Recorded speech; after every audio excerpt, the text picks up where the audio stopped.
Bonjour mes amis. Aujourd'hui enfin c'était pas aujourd'hui, c'était il y a déjà 3 jours, mais c'est l'anniversaire de la mort de Claire Séverac. Alors je voulais mettre cette vidéo avant en ligne, mais bon il y a eu des événements qui ont fait que j'ai posté d'abord d'autres vidéos. Euh, donc c'est une vidéo hommage à Claire Séverac. Je pensais avoir trouvé mon alter ego sur internet à cette époque où j'ai découvert ces vidéos. Et elle a été foudroyée par un cancer qui a eu raison d'elle en moins de 3 mois, qui l'a fait finalement mourir le jour de Noël, il y a 1 an exactement. Étrange cancer foudroyant qui n'existe, qui n'arrive qu'à des gens qui dérangent, j'ai remarqué. Hugo Chavez, Claire Séverac, bon, très bien. De toute façon, on ne va pas s'apitoyer. Vous savez que moi je suis de ceux qui disent que notre vraie vie n'est pas dans ce monde, n'est pas dans ce corps physique, notre vraie vie est de l'autre côté, dans l'au-delà. Donc je lui souhaite bien du bonheur de l'autre côté. Je pense qu'elle doit bien se sentir mieux et bien débarrassée de toute la bêtise ambiante et de l'ignorance. Bon.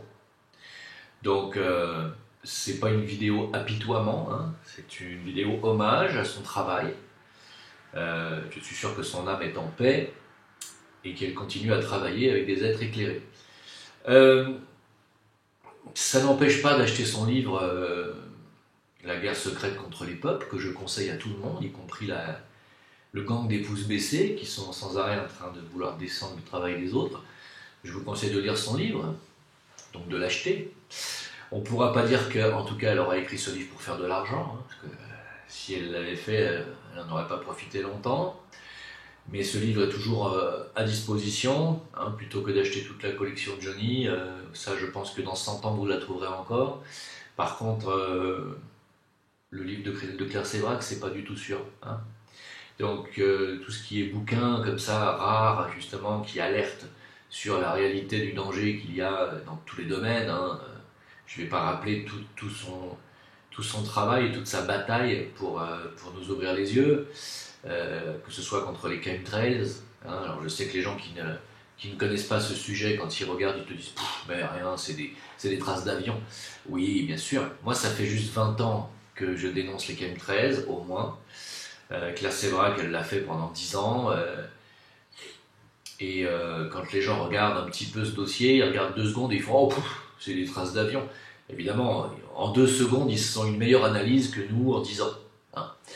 Donc non, c'est des traces d'avion, certes, mais ce ne sont pas des traces naturelles et elles contiennent des choses, ces traces. Voilà, donc ça c'est toute une réalité, je tiens à la rappeler, les chemtrails qui ont fait l'objet de nombreuses études scientifiques avec des rapports indépendants qui ont immédiatement été masqués, retirés. Et moi j'ai lu ces rapports, alors vous allez me dire, ah oui mais tu cites pas tes sources, gna gna gna. Ben non, je cite pas mes sources parce que vous avez qu'à chercher.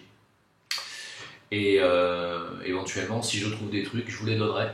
Mais tout ce que je peux dire, c'est que moi je les ai lus, ces rapports, et que dans ce qui tombe des chemtrails, on retrouvait des fibres polymères, et bien entendu, ces fibres polymères qui vont ensuite aller être respirées, créer des gros problèmes pulmonaires dans la population. Il y avait des souches de virus inconnus, des bactéries, de l'aluminium et du barium à foison.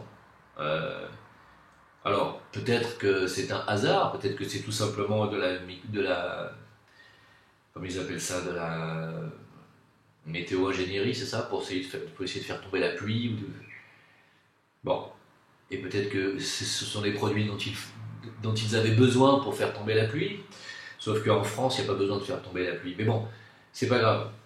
Croyez ce que vous voulez. En tout cas, Claire Séverac avait dénoncé les chemtrails, elle avait dénoncé, bien entendu, les conflits d'intérêts des labos avec les politiciens, elle avait dénoncé les scandales vaccinaux, les scandales pharmaceutiques, l'alimentation, bien sûr, le bio, Monsanto. Évidemment, quand on s'attaque à tout ça, on met sa vie en danger, tout comme moi je le fais d'ailleurs. Hein, je sais très bien que je peux être dézingué du jour au lendemain. Pour l'instant, comme je ne bouge pas de chez moi, peut-être qu'ils ont un petit peu du mal, mais si un jour je prends l'avion, peut-être que ça sera plus facile pour eux. Bon, mais moi je pèse pas lourd dans la balance. Hein. Je ne pèse pas lourd dans la balance. Donc, C'est une vidéo, bien entendu, soutien à son travail, et puis un hommage à sa mémoire. C'était une dame courageuse, elles ne sont pas nombreuses sur la toile, mais il y en a quand même, donc il faut le dire, quand il y en a. Voilà, donc des gens qui risquent leur vie pour vous alerter. Vous voyez, là c'est pareil, c'est pas très drôle. Vous voyez, vous pouvez pas la traiter de charlatan, vous pouvez pas la traiter de conspirationniste, quoique vous pouvez toujours à titre posthume, mais c'est surtout une personne qui a voué sa vie. Et comme je l'ai dit récemment sur une vidéo du Cercle des Pouces Rouges, qui passent leur temps à essayer de débunker les vidéos de M. Jean Drocq, ou peut-être les miennes ou les autres. Bon, très bien, c'est louable comme travail d'essayer de débunker le travail des gens.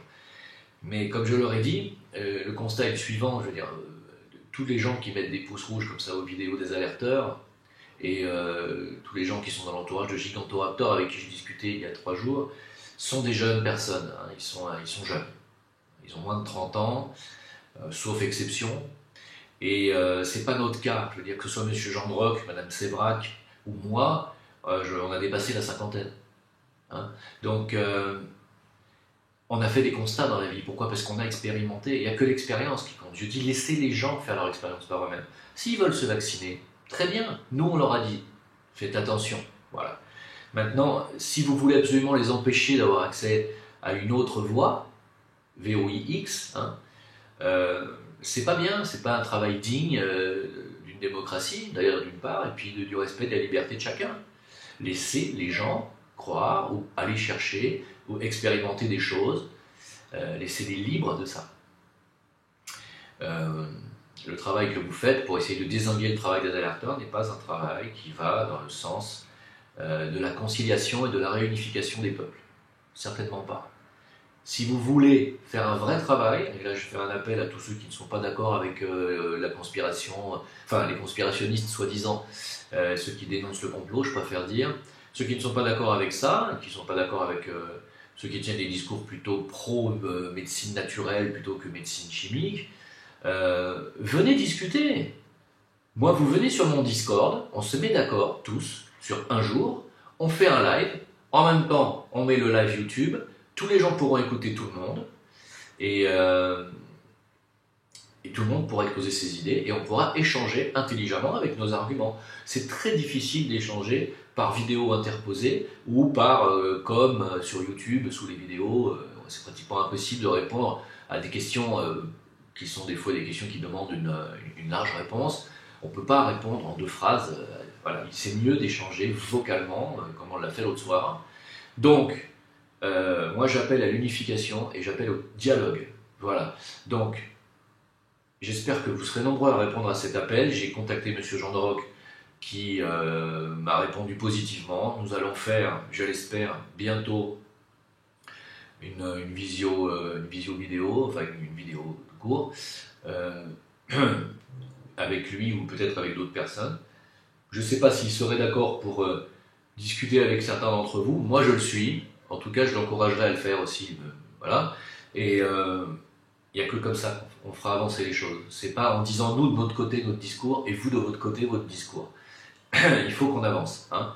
On s'est aperçu en discutant avec Gigantoraptor, 2 heures après encore le live, on a discuté, on s'est aperçu avec d'autres personnes qui étaient avec moi ce jour-là sur Discord, qu'il ne savait pas, il n'avait pas tous les dossiers en main. Hein. Il ne connaissait pas tous les cas de personnes qui ont été indemnisées par les cours de justice à cause du vaccin contre l'hépatite B. Il y en a plusieurs. Hein. Donc il ne savait pas ça. Donc évidemment, lui, il pense faire un travail louable, et c'est pas le cas à 100%, certainement pas. Voilà. Aujourd'hui, je vais aller dans le sens de Claire Sévrac, on va aller mettre de manière obligatoire dans des enfants un vaccin, je parle de l'hépatite B notamment, qui est reconnu comme dangereux et qui a été l'objet de dédommagements de familles, de victimes, suite à justement des morts d'enfants, des handicaps lourds, des scléroses en plaques bien sûr. Et on va mettre ce vaccin là maintenant, il y est déjà, hein, dans les vaccins obligatoires. Alors je tiens à rappeler que la vaccination n'est pas obligatoire, hein, il n'y a pas d'obligation vaccinale, mais les 11 vaccins sont obligatoires. C'est des petits malins, ça veut dire en clair, bon très bien, ne le faites pas si vous ne voulez pas. Par contre, si votre gosse chope l'hépatite B et que vous n'avez pas voulu le faire vacciner, Là, par contre, vous tombez sous le coup de la loi et une grosse punition qui va jusqu'à plusieurs années, je crois, plusieurs mois de prison ferme, plus des milliers d'euros. Donc c'est des petits malins. Ils vous disent vous n'êtes pas obligé de vous vacciner, mais si vous ne le faites pas, vous n'aurez pas accès aux écoles, vous n'aurez pas accès aux crèches, etc., etc. Ce sont des petits malins. Je tiens à vous rappeler que ce n'est quand même pas obligatoire de le faire, ce sont les vaccins qui sont obligatoires, mais vous n'êtes pas obligé de les faire. Après, à partir de là, vous faites comme vous voulez. Voilà, et bien Claire Sévrac, quelque part, je l'envie parce qu'elle est déjà de l'autre côté en train de s'amuser, en train de boire des pina colada con leche, avec Jésus peut-être, qui sait, et eh bien, notre tour viendra bien assez tôt à tous. Allez, ce n'est qu'un combat, continuons le début. Ce n'est que le début, continuons le combat. À vous de le voir. À bientôt.